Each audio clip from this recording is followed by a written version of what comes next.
Hey guys, coders arcade में आप सभी का स्वागत है। आज की इस वीडियो में हम बात करेंगे पाइथन में लूप्स की। तो जब भी हमें किसी भी कंडीशन को इटरेट करना होता है तब हम लोग वहाँ पे लूप्स का इस्तेमाल करते हैं। पाइथन में हमारे पास दो तरीके के लूप्स होते हैं। पहला होता है फॉर लूप एंड देन दूसरा होता है व्हाइल लूप। लेकिन आज इस वीडियो में मैं सिर्फ बात करूँगा फॉर लूप की। तो चलिए हम शुरू करते हैं।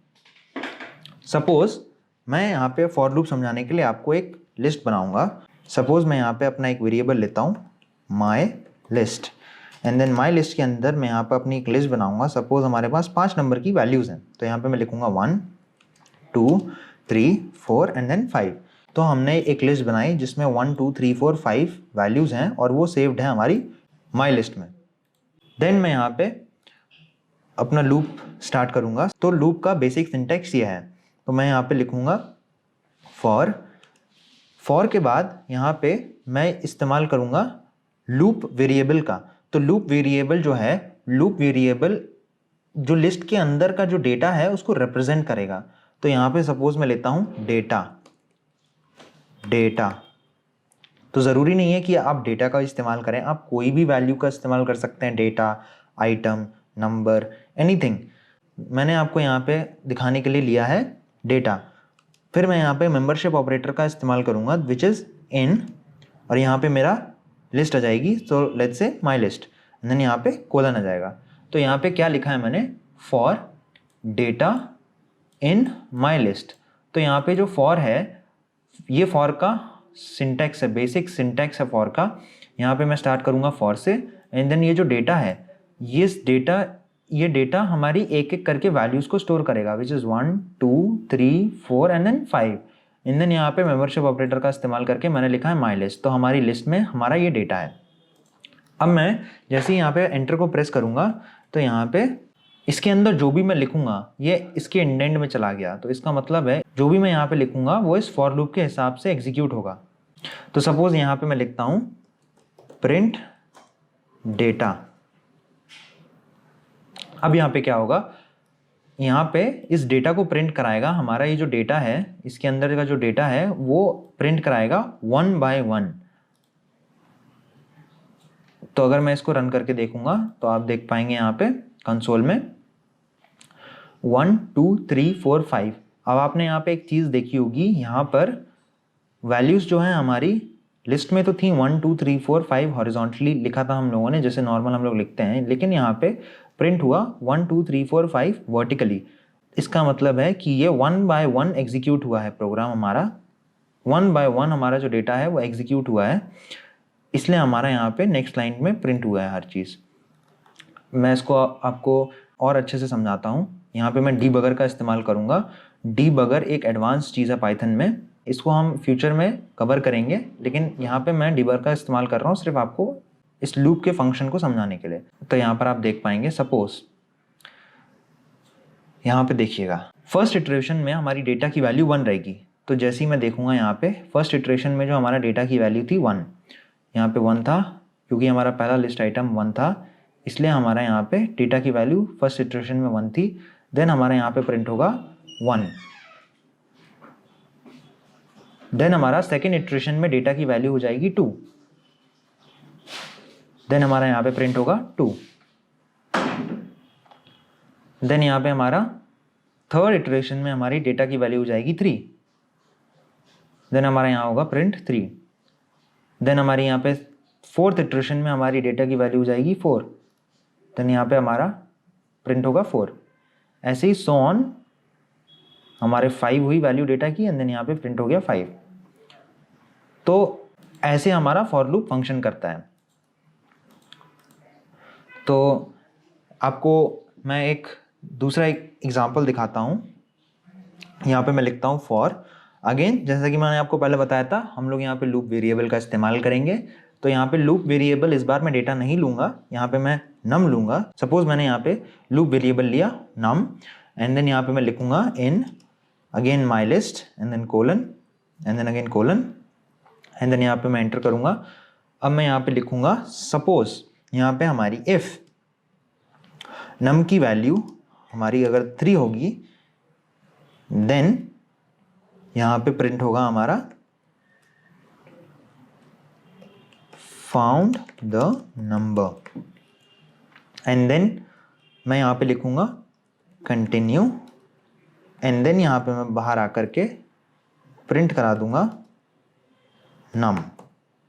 तो इससे क्या होगा कि अब जो है यहाँ पे फर्स्ट इटरेशन में नम की वैल्यू होगी 1, तो यहाँ पे प्रिंट हो जाएगा 1 कंसोल में। देन हमारा जो सेकेंड इटरेशन में जो वैल्यू होगी नम की वो होगी 2, तो हमारा सेकेंड इटरेशन में वैल्यू हो जाएगी 2, एंड देन जैसे ही हमारा जो नम की वैल्यू होगी 3, तो हमारी इस कंडीशन के अंदर चला जाएगा जहाँ पे हमारी नम की वैल्यू 3 हुई, तो यहाँ पे प्रिंट कराएगा found the number, and then found the number के बाद जैसे ही हमने कंटिन्यू लगाया, तो यहाँ पे कंटिन्यू लगाने से जो हमारी नम की वैल्यू 3 थी, इस इटरेशन को स्किप करके डायरेक्टली 4 प्रिंट कराएगा, and then again same 5 print कराएगा।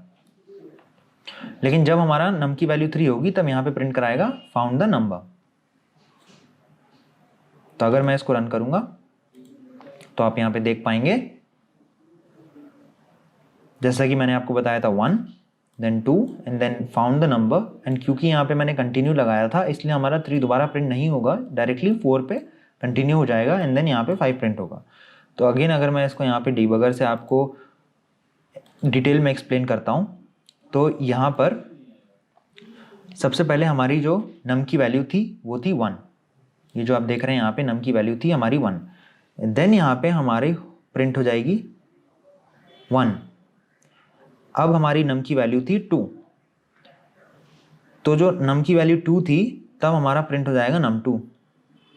अब हमारी जो नम 3 थी यहाँ पे, अब जब नम 3 हुआ तो अब ये हमारा इफ कंडीशन में चला जाएगा, एंड देन यहाँ पे प्रिंट कराएगा found the number, and then हमारा कंट्रोल जाएगा कंटिन्यू पे।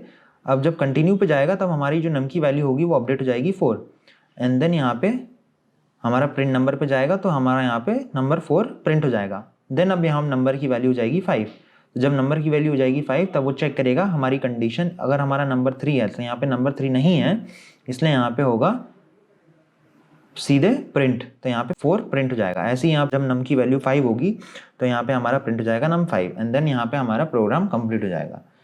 यहाँ पर अगेन मैं आपको दूसरा एग्जाम्पल लेके दिखाता हूँ। देन सपोज यहाँ पे मैं कंटिन्यू हटा देता हूँ, यहाँ कंटिन्यू की जगह मैं लग देता हूँ ब्रेक।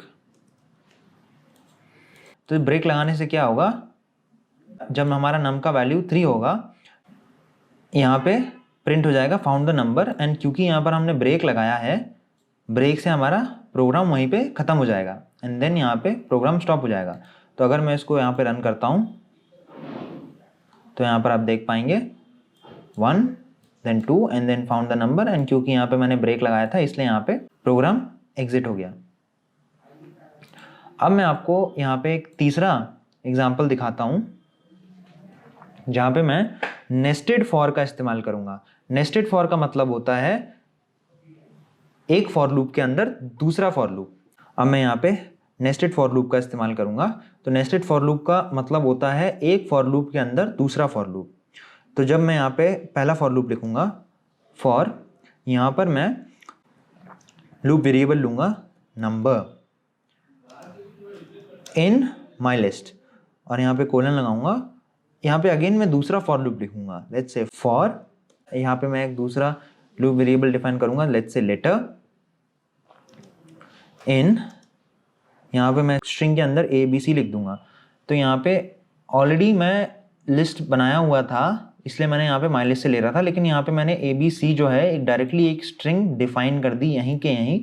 तो अब यहाँ पे जो फॉर लेटर होगा वो इस स्ट्रिंग को रिप्रेजेंट करेगा, जो हमारा जो लूप वेरिएबल होगा वो ABC को रिप्रेजेंट करेगा। देन हमारा यहाँ पे कॉलन लगाऊंगा एंड देन यहाँ पे मैं डायरेक्टली प्रिंट करा दूंगा अंदर वाले फॉर लूप के print number and then comma letter. तो यहाँ पर आप देख पा रहे हैं सबसे पहले हमारा नंबर एग्जीक्यूट होगा जब हमारा फर्स्ट इटरेशन में हमारा नंबर की वैल्यू 1 होगी, तब हमारा इस लूप के अंदर जाएगा, जो अंदर वाला लूप है फॉर लूप इसके अंदर जाएगा एंड देन यहाँ पे चेक करेगा लेटर की वैल्यू जो होगी वो A होगी। देन हमारा प्रिंट कराएगा number 1 and then letter A। अब क्योंकि ये जो लेटर की वैल्यू अभी कंप्लीट नहीं हुई है, पूरी कंप्लीटली प्रिंट नहीं हुई है, इसलिए हमारा जो नम की वैल्यू होगी वो स्टिल 1 होगी, ये 2 नहीं होगी अभी। यहाँ पे हमारा नम की वैल्यू सेकेंड इटरेशन में नम की वैल्यू 1 होगी एंड देन लेटर की जो वैल्यू होगी वो b हो जाएगी एंड देन यहाँ पे प्रिंट होगा 1b। देन अगेन यहाँ पे थर्ड इटरेशन में नम की वैल्यू 1 होगी एंड देन लेटर की वैल्यू यहाँ पे अब c हो जाएगी, तो अब यहाँ पे प्रिंट होगा 1c। अब यहाँ पे जो फोर्थ इटरेशन होगी, फोर्थ इटरेशन में क्योंकि अंदर वाला फॉर लूप कंप्लीटली एग्जीक्यूट हो चुका है, अब यहाँ पे बाहर वाला जो फॉर लूप है वो हमारा फोर्थ इटरेशन में 2 हो जाएगा एंड देन जब 2 होगा तो अब लेटर की वैल्यू a हो जाएगी, तो तब यहाँ पे दोबारा प्रिंट हो जाएगा 2 एंड देन a। तो अब अगर मैं इसको रन करूँगा तो आप देख पाएंगे कंसोल में 1a 1b 1c 2a 2b 2c and so on till 5a 5b and 5c। तो अभी अगर मैं इसको देन अगेन डिबगर से आपको इसको एक्सप्लेन करूँगा तो यहाँ पर आप देख पाएंगे हमारी फिलहाल नंबर 1 नंबर की वैल्यू थी 1, जो हमारा लूप वेरिएबल है हमारे आउटर लूप की, इसे हम बोलते हैं आउटर लूप और इसे हम बोलते हैं इनर लूप। जो हमारा मेन लूप होता है बाहर में उसको हम आउटर लूप बोलते हैं और देन यहाँ पे जो इनसाइड लूप होता है जो हमारा इस फॉर लूप के अंदर जो लिखते हैं इसको इनर लूप बोलते हैं। तो यहाँ पे जो आउटर लूप का जो लूप वेरिएबल है उसकी वैल्यू हो जाएगी 1 एंड देन यहाँ पे जो इनर लूप की जो लेटर की वैल्यू होगी वो हो जाएगी a एंड देन यहाँ पे प्रिंट होगा 1a, जैसा कि आप यहाँ पे देख पा रहे हैं 1a। अब यहाँ पे सेकेंड इटरेशन में नम की वैल्यू रहेगी 1 एंड देन यहाँ पे लेटर की वैल्यू हो जाएगी b, तो यहाँ पे प्रिंट होगा 1b। देन अगेन यहाँ पे नम की वैल्यू 1 एंड देन लेटर की वैल्यू c हो जाएगी, देन यहाँ पे प्रिंट होगा 1c एंड देन अगेन यहाँ पे फोर्थ इटरेशन में अब नम की वैल्यू चेक होगी तो नम की वैल्यू हो जाएगी यहाँ पे 2 एंड देन लेटर की जो वैल्यू होगी वो अगेन हो जाएगी a एंड देन यहाँ पे प्रिंट हो जाएगा 2a एंड सो ऑन, ये प्रिंट कराता रहेगा हमारा 3a 3b 3c and then 4a 4b 4c, ऐसे ही चेक करते करते करते करते 5c तक एंड देन प्रोग्राम हमारा एग्जिट हो जाएगा। तो ये था हमारा नेस्टेड फॉर लूप।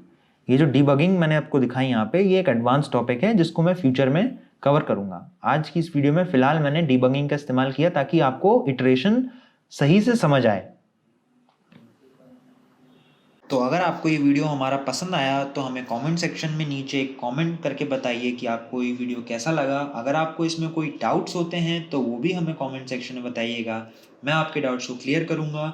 और हमारे चैनल कोडर्स आर्केड को लाइक शेयर और सब्सक्राइब कीजिए और बेल आइकन को भी प्रेस कीजिए ताकि जब भी मैं वीडियो अपलोड करूँ तो आप सभी को एक नोटिफिकेशन आ जाए। Thanks for watching, happy learning.